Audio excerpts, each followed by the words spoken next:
Well, Okay. good evening, WNBA and women's basketball fans, and welcome into the WNBA 365 Network, your 24/7, 365 comprehensive home for everything revolving around the WNBA and the rest of the women's basketball universe.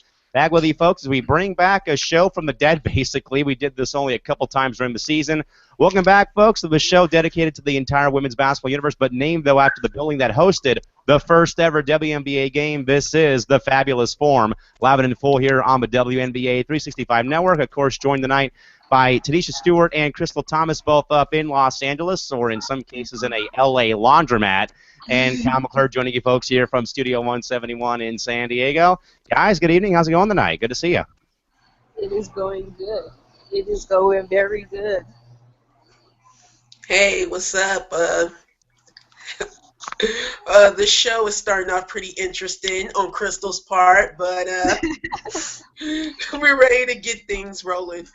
Now, again, folks, if you remember, we did do a show once where Crystal was actually eating chicken and waffles at one of the best Southern California restaurants, Roscoe's Chicken and Waffles, up in the Long Beach area.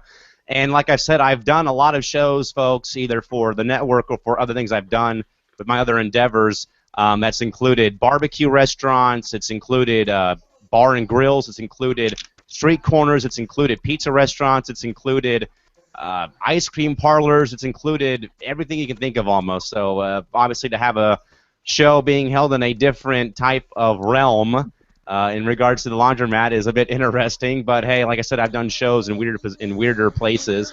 So it is what it is. And then again, I will admit I do work on my announcing in the shower in the morning. So I've done a lot of weird and crazy things even in my tenure of being a broadcaster. Now, folks, you guys just probably saw this on the network Twitter handle. Also, to say this real quick as well, folks, as well, I am doing a bit of a small Facebook holiday giveaway to 50 of you people out there. I don't have Christmas cards, but I did a order of postcards from Vistaprint a couple days ago. It's got like a basic sort of collage that you probably see me make all the time. That I'll be signing for you folks. If you want more information, please visit my announcer's Facebook page. We'll have the link to that down below in our box.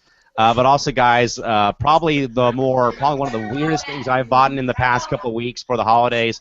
You guys know I'm pretty creative with either stuff I tweet, stuff I post on a day-to-day basis. But obviously, this is by far one of the coolest and maybe wackiest things I've done.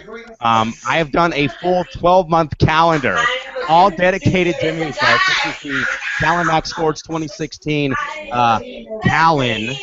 That's how it is laid out this year. Obviously, we won't go in much detail about this, but I'll just show you guys the 1 month for 1 month only right now because Sue Favor, one of our great friends out there, and a favorite friend of mine, jokingly said that this was ridiculous that I did it, but it is what it is, folks. I can show you the month of April at least because it does have a few of the shots I took while I was up in Los Angeles between the Chicken Statue, Sports Nation, and also meeting Ann Myers, Drysdale. So obviously, Shorty, probably the wackiest gift I'm giving away. That's one of them is going to my mom so she can show it off to my grandfather who had a pretty severe stroke a while back, and he's lost track of the days, weeks, and months, so on and so forth. So a way, though, to kind of do that, but also, Shorty, obviously, probably one of the more wackier gifts I'll give away. But that leads to the question, though, Shorty, with us kind of being in the holiday season, what's probably been the most wackiest gift you've received at a Christmas party or at Christmas in general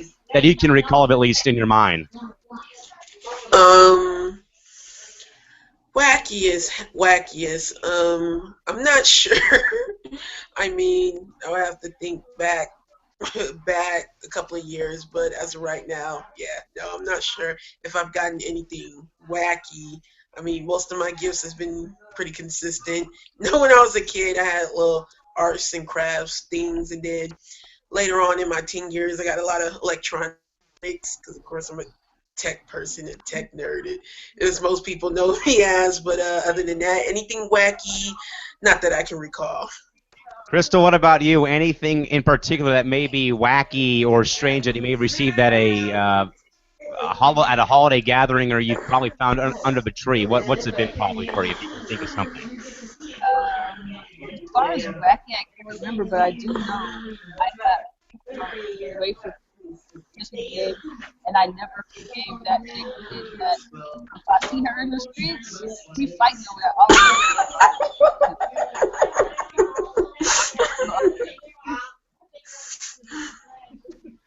So that begs the question to the viewers out there, if you're checking us out on the Fab Forum, our question tonight is, what is the wackiest gift you've received at Christmas or for your birthday even?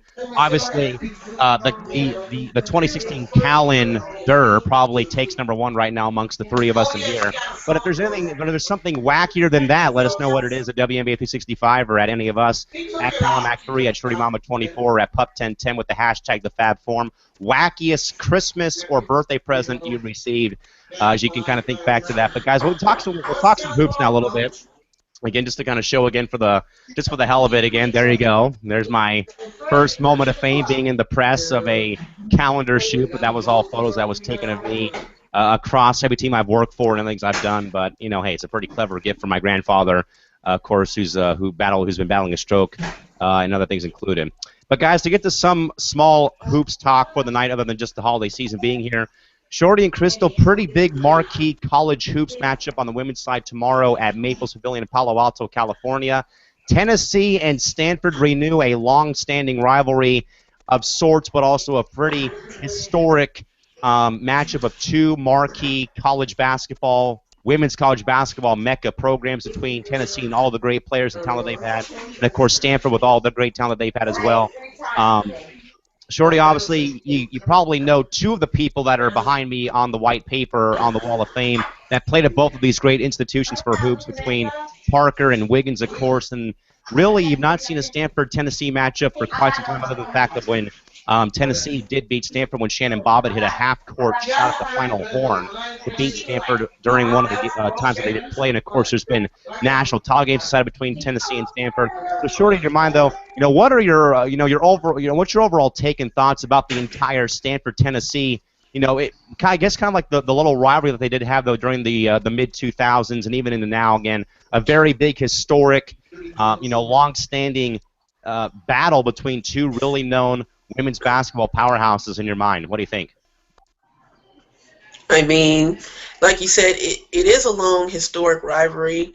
I mean, it is, against two of the premier powerhouses in the NCAAW, and it will most definitely be, a matchup, a must-watch, most definitely. I mean, these two programs have had a long, storied, career between the both college programs, so it'll definitely be interesting to see. Now, to be honest, I'm not sure if it will have the same impact as it had in previous years, because at this point, in both of the college programs, they're not really as dominant as they were in previous years, but it'll definitely be interesting to watch nevertheless. Crystal, you think of Tennessee and Stanford, you think of so many people and players and coaches that have gone through the program, of course, Pat Summitt, Candace Parker, Tamika Catching, Shamika Holsclaw, Holly Warlick even as a player with Tennessee, then of course you think of Stanford between Tara Vanderveer, one of the best coaches in the game right now, then of course Candace Wiggins, Nneka and Shanae Agumake, Jane Appel, and a lot of great players coming out of both these programs. So, Crystal, obviously, as Shorty said, though, the rivalry has probably lost its spunk because of all the faces that we now watch in the pros or that were pros, that they're now doing bigger and better things. And I would agree, though, that this game and rivalry has kind of lost its oomph and spunk a little bit because, not a lot of well-known players on the or household names on these two programs. But, Crystal, though, your thoughts about the longevity of this Stanford-Tennessee mini rivalry that has been going on, as we said, since the 2000s in your mind? Yeah, what's his name got pretty, man? Especially the good rivalries last year, the Bears and the Packers. I think it's going to be a good game. I have Stanford winning it. It's probably going to be really close because both those teams are kind of slow. I think Stanford's going to I'll bet Shorty $5. $5, but we can't bet because I mean, I don't even know who I'm going for, to be honest. It was too much inconsistency between both teams. I really don't know who to pull for. And I was going to make a point here about this before the little $5 wager was put into play. We may up the ante later on.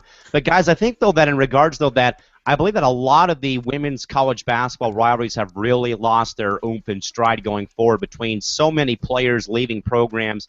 I really think that maybe other than maybe Cal, Stanford, across every sport, or even UCLA, USC, or a lot of the football rivalries that you see a lot between USC, UCLA, Cal, Stanford, and all the internal rivalries that a rivalry like UConn, Tennessee, or Tennessee and Stanford, they've all really have lost their edge and their really their pizzazz and their oomph because of so many players that as I brought at earlier again, these players that you watch for a long time at the college level and they leave and go on to the W or go on to overseas play is they just don't kind of have the same pizzazz that you probably saw when they played many times at in rivalries in these games. And again, folks, Tennessee and Stanford at Maples Pavilion tomorrow on ESPNU, and again, a pretty marquee matchup going forward for those two programs going on tomorrow. But again, that is Tennessee and Stanford on the women's side again up at Maples Pavilion again tomorrow on ESPNU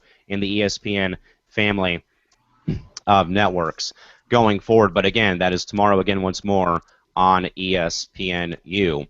Guys, not much else really happening on the women's basketball front. Again, it's been pretty quiet actually for a little bit. And again, yesterday was more so again just kind of about news and other things included. And again, we had talked about a lot of things going forward with, of course, the Olympics coming up this year, and also our brainy big ideas for the 20th season of the WNBA going forward as well. But Shorty, I guess I would address again, there's not really much else. Again, not a lot really to kind of continue on talking about, but I guess we can kind of revisit what we had talked about yesterday, which was, again, kind of revisit the stories that we had talked about yesterday more so because, again, there's not a whole lot happening on the actual basketball talk front today. But again, sure, to kind of revisit what we had discussed yesterday with the recent stories that we had put out on our website, again, folks, which is WNBA365.wix.com/WNBA365. And sure, I just kind of want to expand our conversation from last night about the stories that we had written. And of course, we'll start with Crystal's story again, which again, sure was about hearing again that you see and hear that players that play a certain sport don't even watch the professional, ranks of their sport play to further their craft or, get better and practice on it. Again, this has kind of been more so a growing trend with women's basketball at every level that I've seen, at least between, okay, maybe with the exception of Meredith Wiggins, one of my dear friends, of course, who was a cousin of Candace Wiggins, of course, folks, again, between her being really knowledgeable about her future going forward, and then my friends at PLNU play women's basketball, they're all knowledgeable about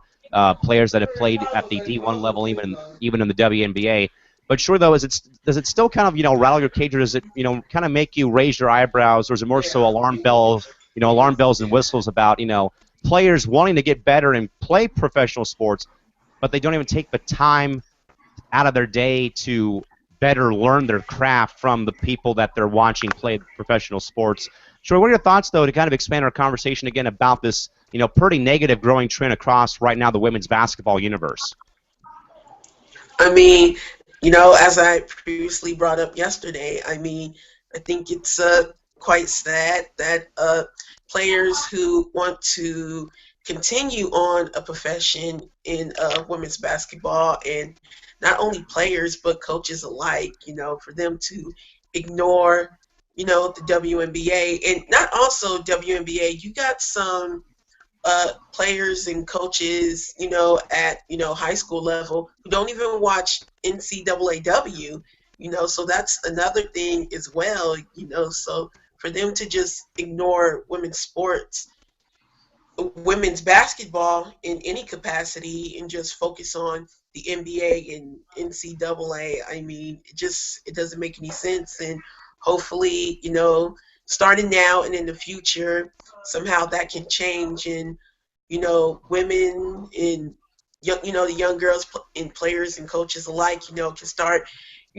focusing on, seeing the players, that been there, done that, so many legends in the WNBA, and they can learn from those players, and I think that'll be a great start.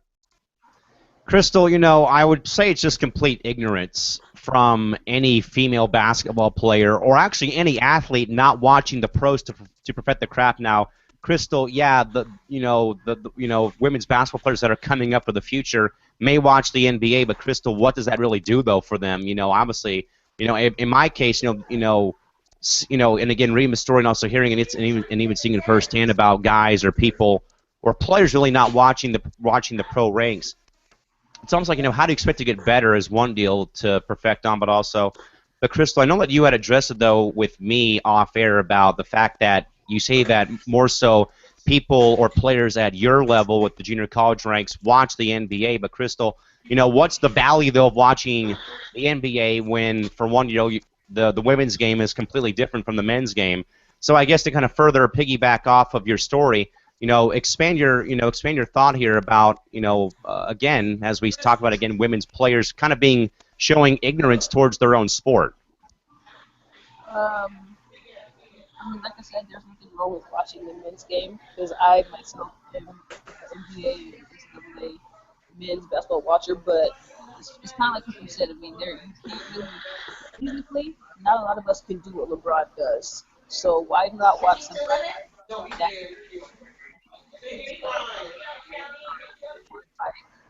like Kobe or something like that? You're watching like a Cap or somebody like that to try to learn. And I mean, you can ask a woman what her favorite NBA player is, she'll tell you. But if you ask her what her favorite WNBA player is, she may not even know the player that you asked her. So I just think that right there is kind of weird to me. Um, especially if you're trying to pursue that, it's good for you to watch and know what you're going to be up against and what is in the future.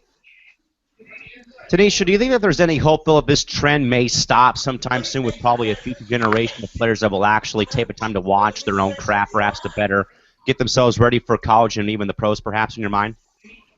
I do.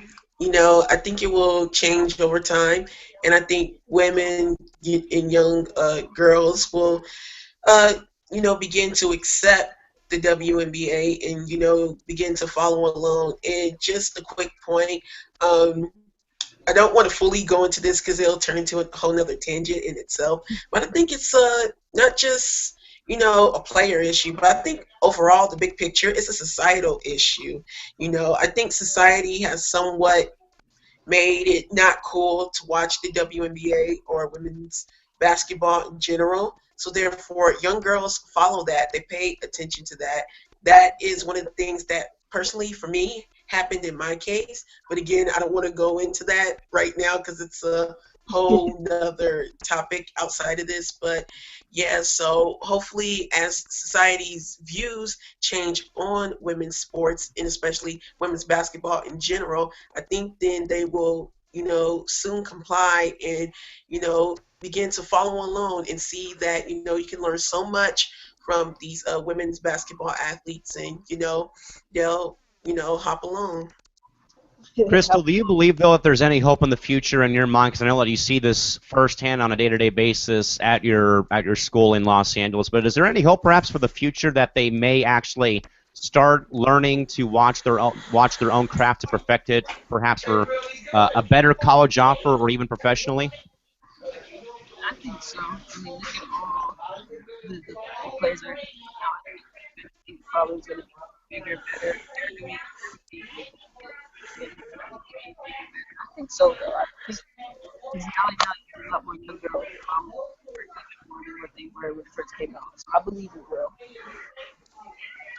Tanisha, now I don't want to again break off tangent here and go back to the sport of women's soccer, but as you guys know or may not know, but Reagan Patrick is actually in New Orleans to watch the U.S. women's national team play a friendly match on their victory tour tomorrow night at the Mercedes-Benz Superdome against the team from China. And Shorty, I mean, as we probably all watched the World Cup this summer again, And just seeing, and we even talked about this too at the open of our show when I was up in LA in your neck of the woods. We had talked about Reagan meeting Carly Lloyd, who has really become the face of women's soccer in the U.S., but also the face of the NWSL, which is a 9-team up-and-coming league, much like the WNBA. Shorty, pay problems, no fan attendance. Great media coverage though on Fox Sports 1 and also on their YouTube channel. But, Shorty, when you see Carly Lloyd have a performance like she did, though, in the World Cup, of course, the hat trick in 16 minutes against Japan to win the World Cup championship this past July, what can a athlete of her stature or caliber do to better sort of, kind of get people to accept watching female sports in your mind going forward? I mean, I think she should, just continue to help promote in any way she can. Of course, she can do so much on her part. She's going to need the whole entire, league to get behind her and, promote hard. But that's just the main thing on top of my head is to hopefully to her best of ability, promote the league, try to get the word out there to, showcase that, this league is great. We have talent and you should definitely come and check us out. And before my time is up, I just want to say props to Reagan and have fun. Crystal, obviously, again, folks, Reagan Patrick, one of our main co-hosts as well, is in New Orleans to watch the U.S. Women's National Soccer Team play their exhibition game on their post-victory tour in NOLA tomorrow night on Fox Sports 1 and Fox Sports Go if you want to watch that game at 4:30 Pacific.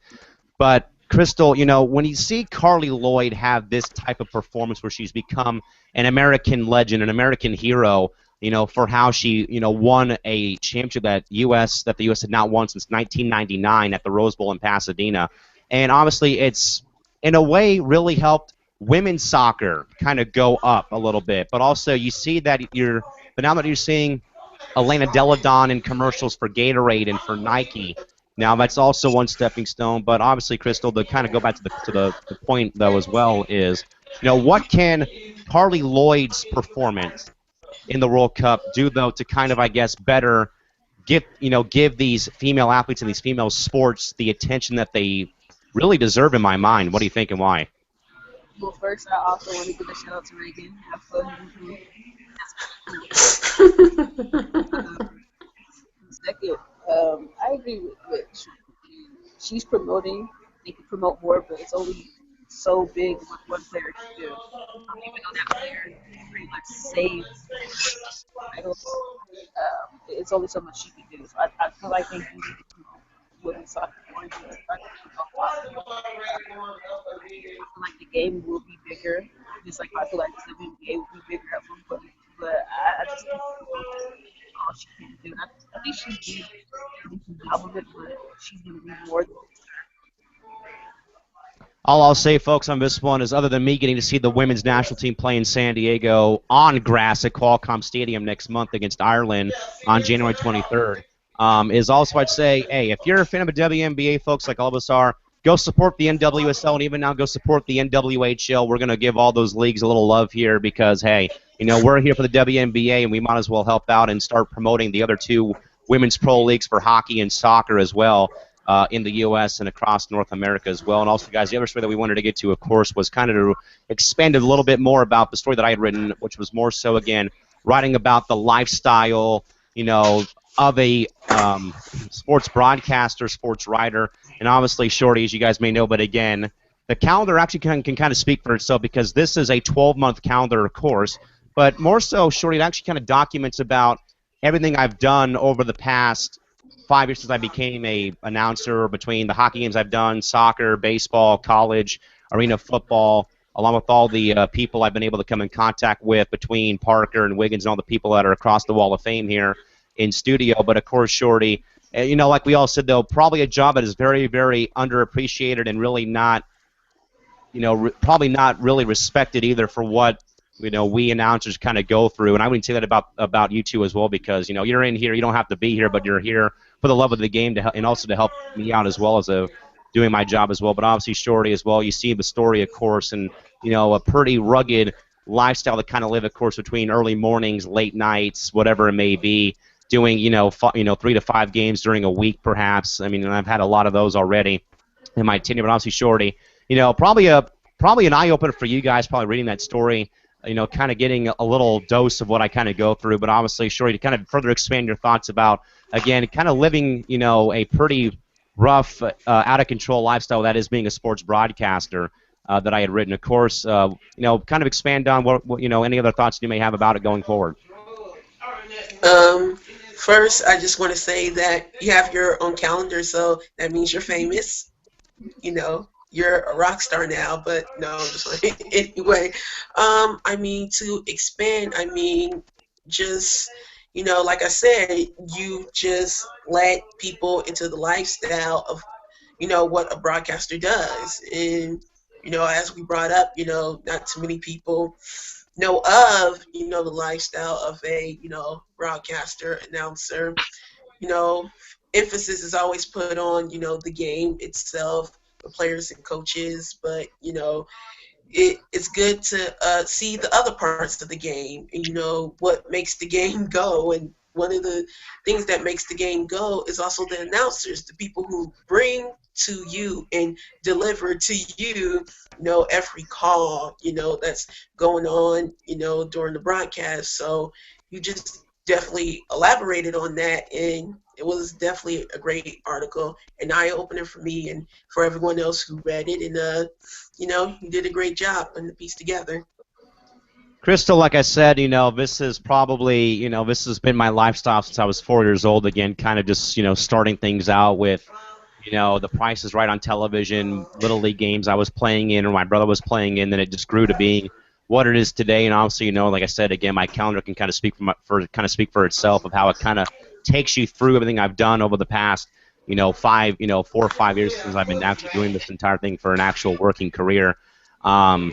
And obviously, Crystal, as you guys saw, but of course the main photo, of course, on the front of it, of course, between everything else I've done, of course, is a shot that I had taken. Obviously, you can't see because of the lighting here, but it's a photo though of me holding a microphone like this one, but for Fox Sports West and FS Prime Ticket outside of Staples Center. That's one of the things that I really kind of hang my hat on about everything going forward for the future is kind of being on that stage. And obviously between me meeting all kinds of media members and athletes and stuff that I have loved sharing their stories about. But obviously, Crystal, it's just but Crystal, it's more about doing a broadcast or PA announcing game for a crowd of 10,000 at an arena, or even interviewing someone like Candace Parker or Wiggins or Jess Escorza. It's way more than just the interviews and the stories that I write and the games I do play-by-play for, that I public address announce for. It's way more than that. And like I said, even said last night, of kind of how now lately I've kind of become kind of that. Well, I use the C for my name, but the kind of that C-list celebrity, but in your terms, A-list celebrity, kind of how it's been lately. But anyway, Crystal, to kind of just further expand on everything, of course, like I said, though, probably an eye-opener for everyone out there that doesn't really either pay attention to the broadcasters or turns them off on their television or radio. But, overall thoughts, though, again, to kind of further expand on from last night. I think one of the cool things is, like, people they can't go into the game not knowing the players, not knowing what's going on. Give broadcasters the credit on as far as that. I think about the game, but in reality, you have to know a little bit about the game they're talking about and a little bit about the people. So I don't think people realize that broadcasting can be seen as a sport. Right? That's why I commend you. In the words of Shorty, you my dog, so you know.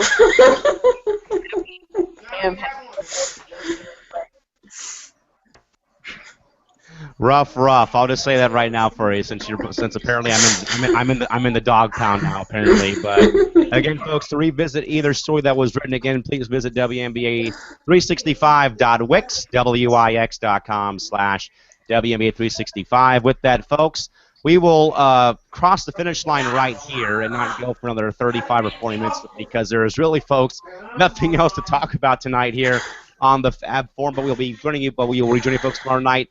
Back to school we go. We'll have plenty of college scores and recaps, folks, on WNBAU. Back at you folks tomorrow night at 10:30 tomorrow night with that, though, folks. Until tomorrow night, please have a safe night. Drive home safely. Thanks for stopping by and doing your laundry with us, and good night. This has been the WNBA 365 Network. We have a WNBA covering the entire WNBA and women's basketball universe. For Crystal and Tanisha up in L.A., Cal McClurg, and the calendar joining you from Studio 171 in San Diego. Good night, folks. See you tomorrow. Bye-bye.